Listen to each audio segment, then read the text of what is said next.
The Army values, the warrior ethos, coaching, and therapy. This is Warrior Leadership. This is Warrior Leadership.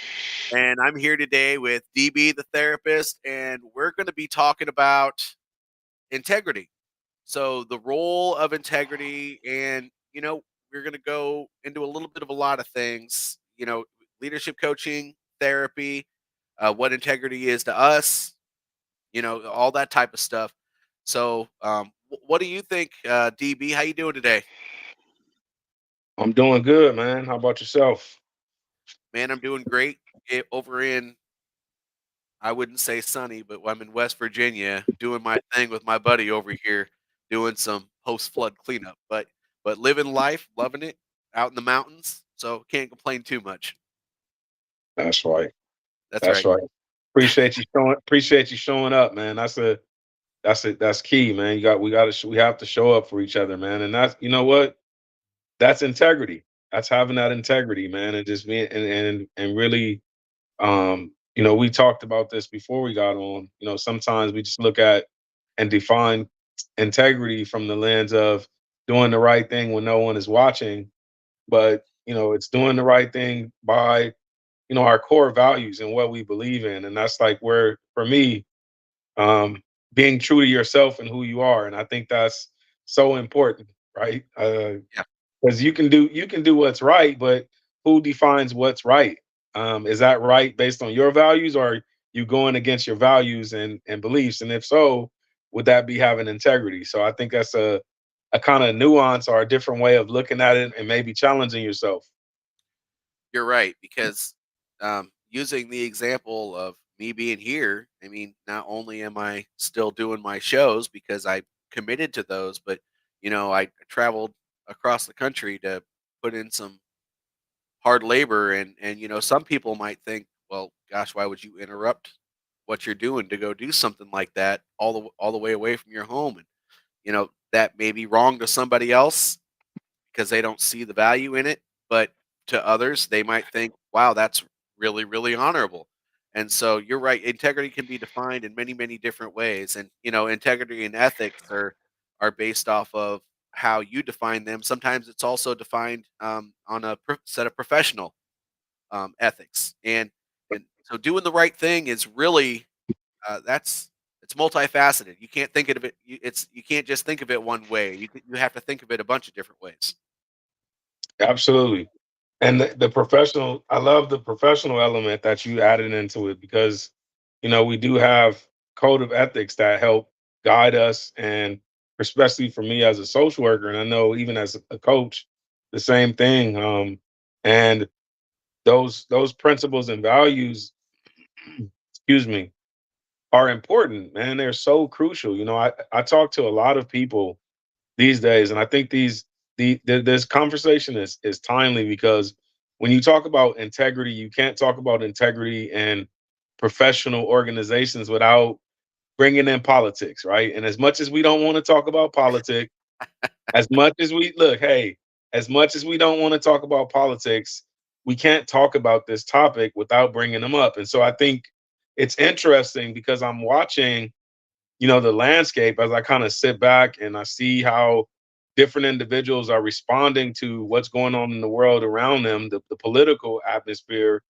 I look at people that have professional ethics and values that they're holding to their clients. And so there's certain things that, regardless of what is said or done on a political scale, you still have a responsibility to your clients and to the people you serve.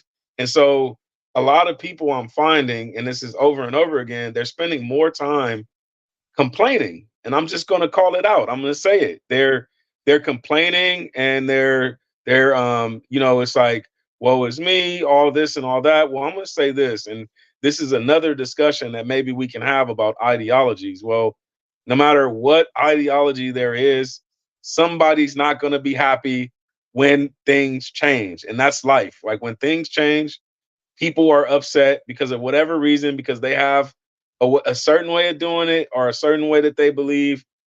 And this is how I always look at things in our country, and people may or may not like this, but it's the truth. Sometimes our strategies may be different, but the mission has to be the same. And when it comes to integrity, and we're talking about what the mission is, the mission for us as helpers, as therapists, as coaches, is to help people, no matter what the political climate, have a balanced life and have wellness. And so giving them the tools within whatever environment to still thrive and still be successful. And so I think that's the challenge. That's going to be the challenge for most people in our space, because this is an opportunity. And so are we going to have integrity and still continue to serve and continue to focus on the needs of the people, but we also have to focus on our needs too. But we can't forget, we can't be so hyper focused, I guess, on the noise or how we feel, to where we're not having that integrity to profession, and we're helping those people who need the help, who are most vulnerable. And that, as a social worker, we're always talking about that, reaching out to the most vulnerable and helping them. And I told someone this the other day. I said, if anything, they were talking about budget cuts or something like that. And I said, well, then that only helps you work more efficiently on a meso level, which is organization to organization, to make sure people are actually getting the needs right where they are. Like, nobody can help us in Washington, D.C., in the middle of nowhere in Mariposa County. You know, it takes community. It takes people in that community to have that integrity to step up. And so for me, I'm getting people to reframe, and we talk about that a lot, reframe the way you're looking at the current situation. This is an opportunity for you to connect with each other. It's an opportunity for communities to become whole. And so, like, it's just very interesting, man, when you talk about in integrity and and being holden to a set of values and beliefs that are greater than yourself. Yeah. Well, and I think us as former service members, we do a really good job when it comes to what you just got done describing and leading through change, because I mean, budget cuts, reduction in force, whatever the case may be. I mean, that just means you have to do more with what you have. Yeah, And so it really, all that is a shift from figuring out what internal resources you have and working more with that. And you know that a lot of people don't understand. They're like, we've been doing this one thing one way for so long, and they don't want to deviate from that. Well, when it comes to doing the right thing, it doesn't really do any good for you to start spreading toxicity in the form of complaining when these changes come about. It doesn't. No, you come together, you discuss it, you plan, you figure out the way ahead, and you execute. And the more complaining there is, the less likely it is that that execution is going to be messy. right. And look, like, think about what we're talking about. We're talking about integrity and doing the right thing when no one's Yes. watching. Like, Yes. you know, I it, think about, man. I remember there was this one time where I was I was having breakfast, and unbeknownst to me, my manager, or no, I'm sorry, the store manager of an organization I was working with at the time, Amvet, he was actually staying at the same hotel that I was staying at. And so I'm at this hotel and I'm eating breakfast, and it's like, I think it's like 7 a.m. in the morning. And I was eating breakfast, but I saw an opportunity to, like, talk about the company, and I had on my company shirt and my badge, eating breakfast. I have my work and everything at the table, and I'm talking to this guy, and I'm telling him about the Welcome Home program, and I'm selling it. Like, I'm selling it to this dude at 7 a.m.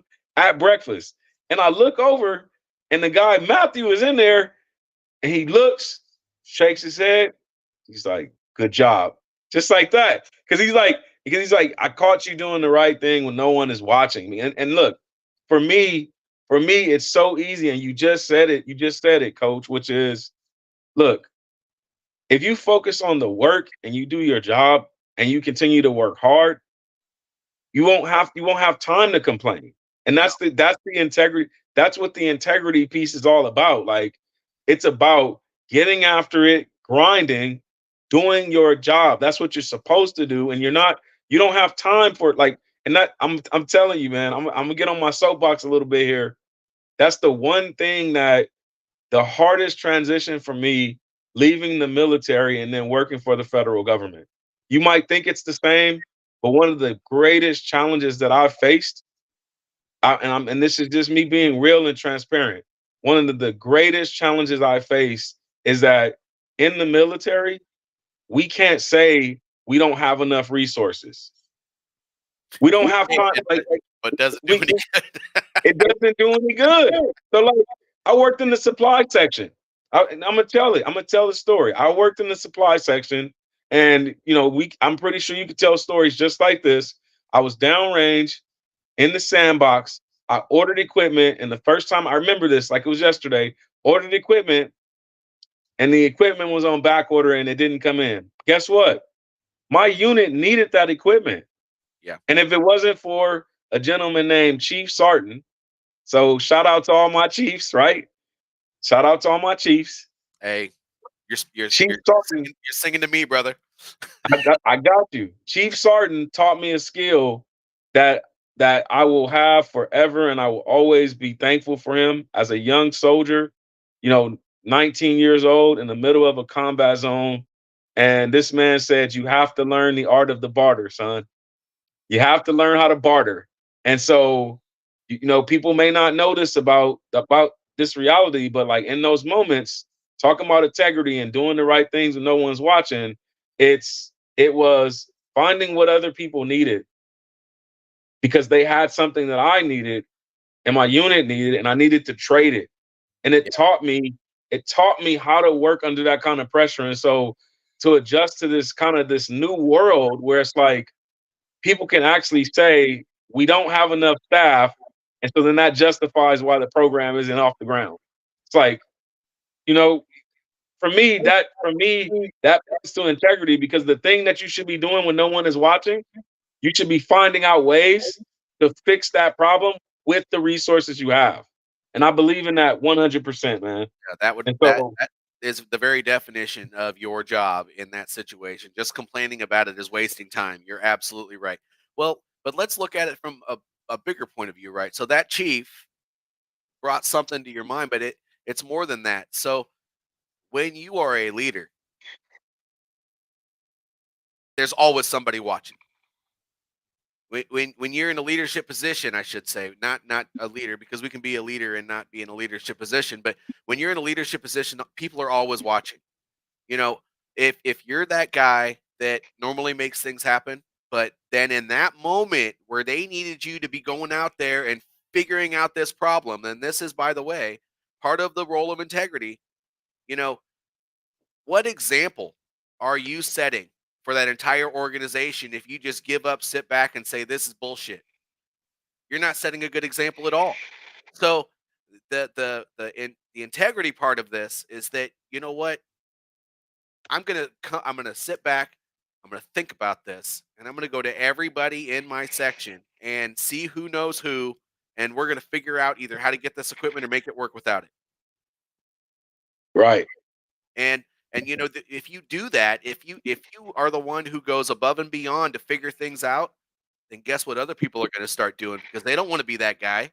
They don't want to be that guy that sat back in the background and said, "Screw it. I'm just gonna let this fail. I guess we don't have the equipment." No, you're also gonna be you're also going to want to be known as that person who thought outside the box and made it happen. And integrity works in so many more facets than just those dire situations. It doing the right thing all the time. I mean, being that person that people can rely on.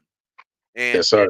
if you're not the person that people can rely on, well, then you're the person that people avoid. And so there's two sides of that coin, because They don't want to be associated with the person who just let things fail all the time. Right. Absolutely right, sir. Know the Absolutely way right. and show the way. I love that, man. In the therapy world, there's a framework uh that I lean on a lot, man. I really do, to understand human behavior. Yep. And it's called Eric Erickson's 8 stages of psychosocial development. And it's interesting because integrity versus despair is the last sort of developmental crises that we go through. And it's basically, when these two sort of opposing ideas of, do I have integrity at the end of my life, or do I have despair? And trying to resolve this question of, did I make the right choices with my life? Now, I know, look, for myself, I'm like, wow, that's at the end of life. I'm like, I do that now. I Yeah. wrestle. I've been wrestling with that idea, integrity versus despair, for a long time, and it even also points to like purpose, meaning, and self actualization. And I think, Coach, if you can agree with this, and let's unpack this for a moment. I think it's because of our first vocation, if you will, which was, our military service. Because I think it's because we stared in the face of death so much that, the idea of end of life is always top of mind for us. And so that's been my experience, is that, like, I feel like my development has been accelerated because I went all the way to the end, and I saw it, I smelt it, I tasted it, and I embrace it. I embrace it.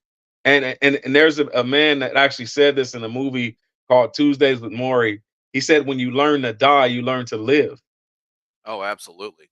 You That's know, so this idea of integrity versus despair, it's like I'm always sort of assessing where I'm at based on this idea of integrity versus despair, because tomorrow isn't promised to me. Because it's been, and I could even go further than that. Even when I grew up, the neighborhoods I grew up in, this idea of death or dying was normal. And so because of that, it was always this push for me to have a high level of integrity, so that if I died today, what would people say at my funeral? yeah. I Well, know I just got deep, brother. I'm sorry, but I had to go deep, man. I no, had to go deep. that's good because there's another part to that, right? I mean, you mentioned people comparing their situation to other people's situations or comparing yourself to others. You mentioned that in the very beginning, and you can't do that. In addition to that, you said when you're put in life threatening situations all the time, you have more of a respect for life. Well, let's go ahead and put that in a different situation. That same thing. It kind of made me think of not really having respect for your situation or for what you have until you're at risk of losing it. So maybe that's your Mhm. marriage, maybe that's your job, maybe that's your business, maybe that's your children, maybe that's your mom or dad or whatever the case may be. But I mean, that applies to everything. And so you Mhm. just need to have, I think that that brings to mind a lot more of you just need to think about that every day and be thankful for the things that you have. And then when it comes to comparing yourself with others, you know, a guy that I did a podcast with yesterday, he mentioned this. He's like, "Look, I wouldn't have been able to be successful in my business until I stopped comparing what I was doing to what other people were doing, and I just had to develop a strong sense of self-belief. I stopped doing things in my business to compete with other people. I started doing things in business for myself. And every struggle I went through, it was my fault. So this is ownership, right? But it's also belief in what you're doing.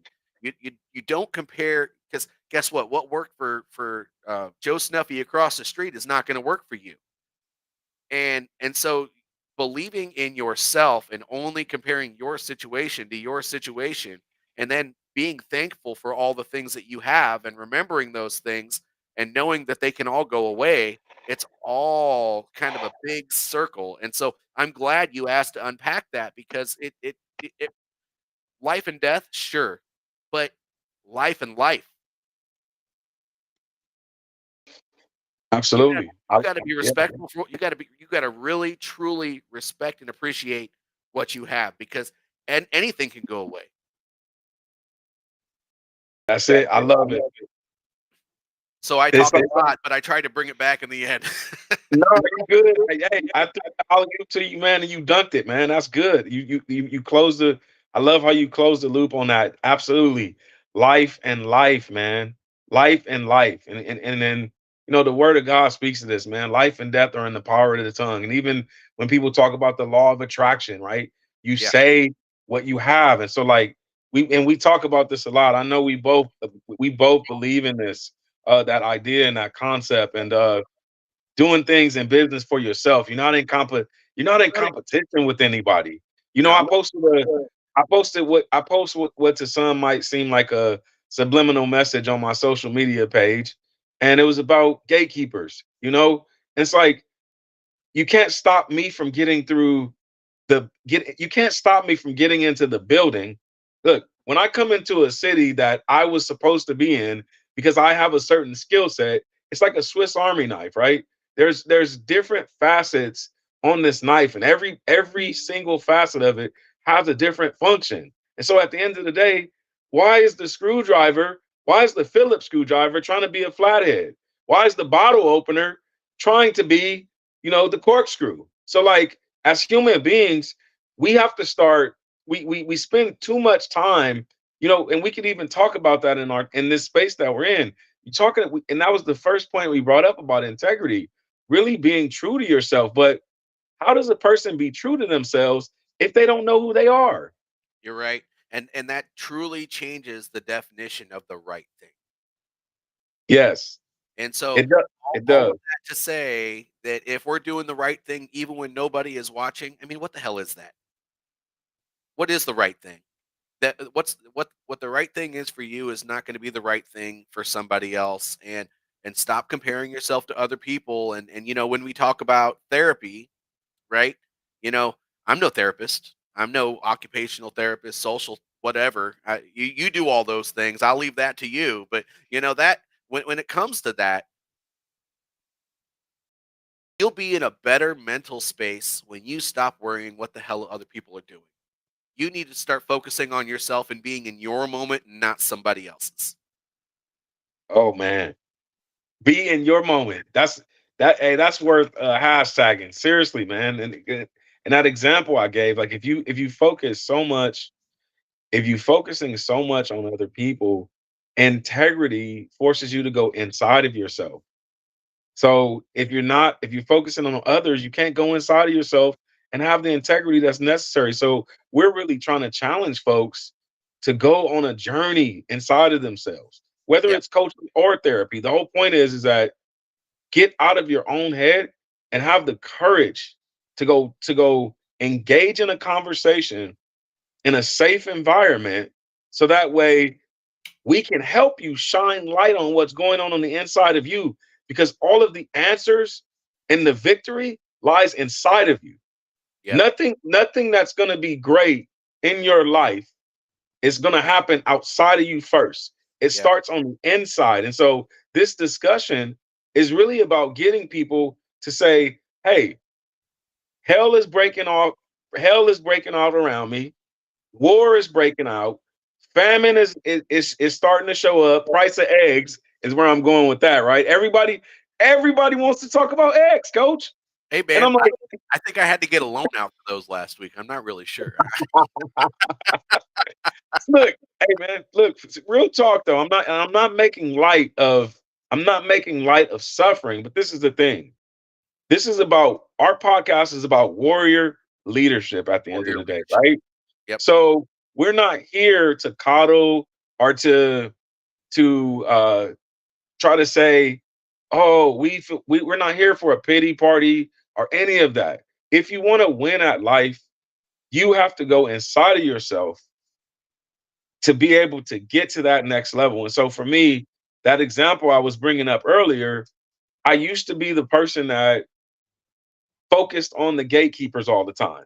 And then Y- I would go look at myself and I would say, well, something is wrong with me that they're not letting me in the door, right? And then I would get frustrated and I would feel inferior. There goes that word, inferior. I would feel inferior and internalize that. And then I would start this defectiveness schema thing that we talk about. And then I start becoming the worst version of myself. And then I thought to myself, over these years, I realized something. I said, what if that was the intent of the gatekeeper? To make me get discouraged, to make me not continue on my path and on my journey. And that window that of opportunity that was going to open up, I missed it because I was so busy focused on the gatekeepers. Now, it was an interesting story last night. We just went over in Bible study, man, where it was talking about the unjust judge and this relentless woman who had was a widow, and she continued to not grow weary and move forward and continue to progress and progress and progress and ask for what it was that she needed. And it said that the unjust judge was moved by her persistence. Now, I'm bringing that back to us. What does that mean to us? It means that when you have integrity and you know who you are, you're going to relentlessly pursue whatever that goal is you have, whatever that passion that you have, whether it's a business, whether it's going back to school, whatever it is. Because the truth is, when we get on warrior leadership and we start talking, we're talking about people in transition. Anybody Yeah. that gets on the podcast, they're here because they want to transition in their life. They don't want to stay stuck in the pre-contemplation state of change. They don't want to, they're tired of even being in contemplation. When they come to Yeah. warrior leadership, they're about that action. They're about that action. And you're right.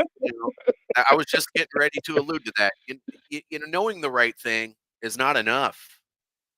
The real warriors, and we're talking about warrior leadership. Real warriors take action, and so knowing what's right to make a positive change in your life is not. It's definitely not enough. Fig- and you mentioned that that gatekeeper knocks you down. Well, figuring out why that gatekeeper knocks you down is really, really important, because when you are super confident in your abilities, that's why I brought up belief earlier. When you believe you are the person that can help that person that's past the gatekeeper, then I mean, hell, you'll walk into that office building with a pizza box and just go straight to the gatekeeper, man. I mean, it's going to be really, really easy. Hey, I got a pizza for Derek Brown. Can I go talk to him? And then you put the empty pizza box on Derek Brown's desk and say, "Hey, actually, I came here to talk to you about this." No, I'm not saying that you lie to get through to what you need. That was the only example that I came up with in my head, but it's different because you walk around with a different level of conviction. Yes, sir. And when you are completely convinced that you are the one,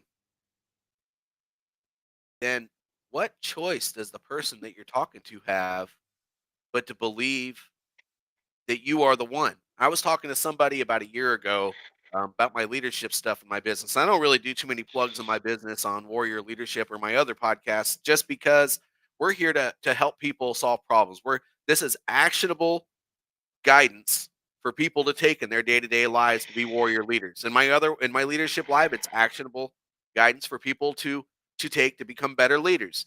So, but in my business, I was going through I we weren't in an official building or anything like that. We were at a coffee shop, but I had a paper version of my presentation. I was Mhm. flipping through it and going through it with her. And she's like, I don't I I don't believe that my organization, because we already have somebody doing this. I don't believe that we would need this, but I really want to buy it anyway. I want to pay for you to help me because I just believe that everything you're telling me you can do. And I'm like, well, yeah. And she said, but I don't know if the company will pay for it. And so she got on the phone right there in front of me. She wasn't filling me full of crap. She called, and of course they wouldn't pay for it. But it doesn't matter. She just had this look on her face. She was bewildered by the time we were done. And then she said, "It's just because anything that you believe me that you say you can do." And I'm like, "Well, yeah." And I'm not saying that to toot my own horn, but when you go into a situation just knowing that you're the man or you're the woman, people are going to think you are the man or you are the woman. And so believe in yourself, do the right thing, and that's where grace comes from, in my opinion. And when I say grace, for those people who don't necessarily read the Bible, or maybe your belief system is a little bit different, grace is the success part of it. This is where you start achieving things. And and maybe you don't know why you're achieving things. And this is where the religion part of it comes in for me and Derek. It's because we believe this comes from a higher power. If we serve in the way that we're supposed to, things just start to happen in the right way. But um yeah, that's Oh, where I'm going with all that. that's good, man. What you that was so powerful. Like great because look, what you just said, coach, implicitly, and I heard it from the like, I heard it in my soul, which is like, just because you're walking in integrity, it doesn't mean it's always gonna work out right away. No, It's not always gonna work out right away, man. and Sometimes, not supposed to. sometimes it sometimes it's like, and in those moments, man, in those moments, it can be the most challenging to have integrity when things are going wrong. But there's also this, and this is very interesting. There's been times in my own life where I've lost my integrity when things were actually going absolutely fabulous. Oh, There that's were usually what times, people do. man, there were times where like seriously, where I was having my best months financially, best months of my life. Like no, like I dreamed of having that kind of month, and then guess what? I lost all my integrity. Literally, like I literally start, and it's really this deep. It wasn't as bad, but and I'm dating myself by saying this, but this movie reference, but in the movie Wall Street, where Charlie Sheen made his first million. Remember Oh yeah. that? Yep. He made his first million. What did he do first? What did he do first? You remember?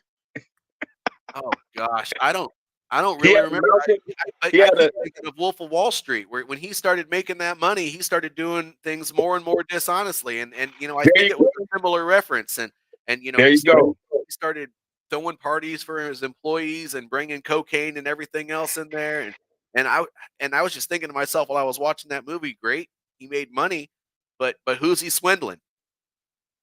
There you go.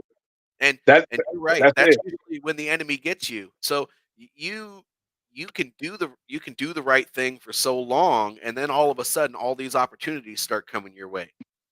And what you just said spoke to me in that you got to be really careful what you jump on, because you don't want to be greedy. You don't want to be selfish. You don't want to take advantage of others. So making sure you stay true to your values and stay true to who you are is very, very important in those moments where all of these things start jumping your way, because that's when you are this Charlie Sheen or this Leonardo DiCaprio in these movies where they're doing all these dishonest things, and it's so easy to get there. I mean, even when I was in the military, man. I mean, how often was it where you went down range when you were in that transition state, when your vehicle showed up to Camp Virginia in southern Iraq, and your Humvee was missing a seat, or your Humvee was missing a tarp and bows, or whatever the case may be, and your NCOs told you to go figure it out. We need that stuff to travel into country. I don't care how you get it, but go get it. And I'm not going to say what happened after that, but you already know. If you're listening to this and you serve, you already know.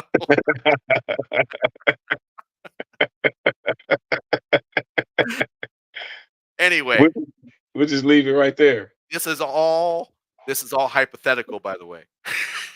Yeah.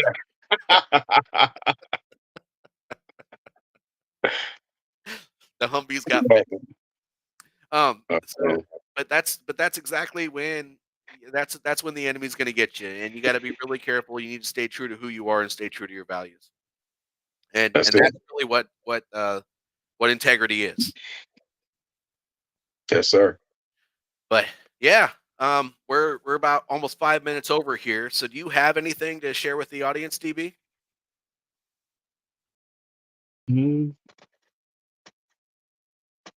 no, no, just oh, for those that are following me on my social media page, I have two couples events that are coming up. I'm excited about.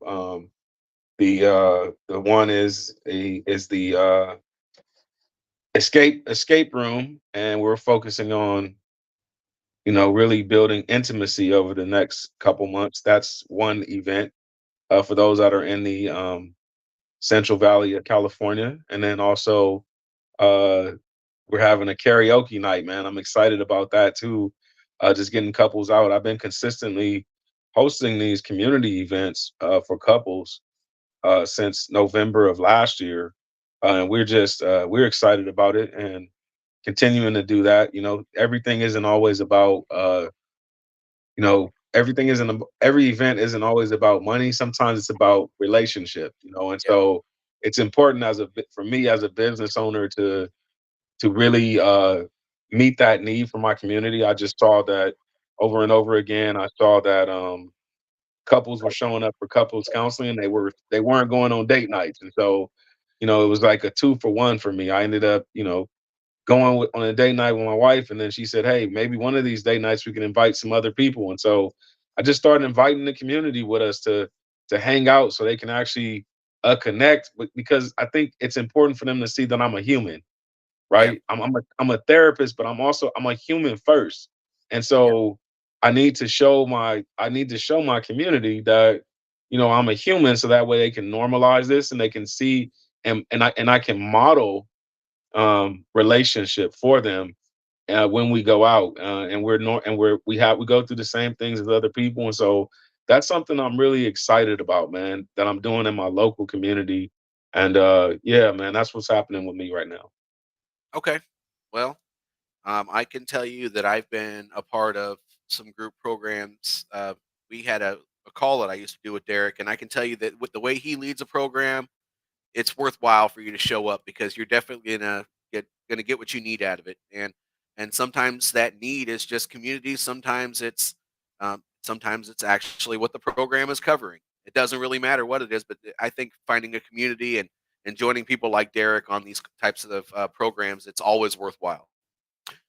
But thank you everybody for showing up today and watching the program both now in the future and in the future. And don't forget to like each video, reshare it if you found it valuable. Definitely subscribe to my YouTube page. But more importantly, please put your comments below and keep these conversations going because it's important. And it looks like next week on Warrior Leadership, we're going to be talking about, based off of our schedule, servant leadership in action, becoming a warrior leader. So, again, thank you everybody for being here, and we will see you all next time.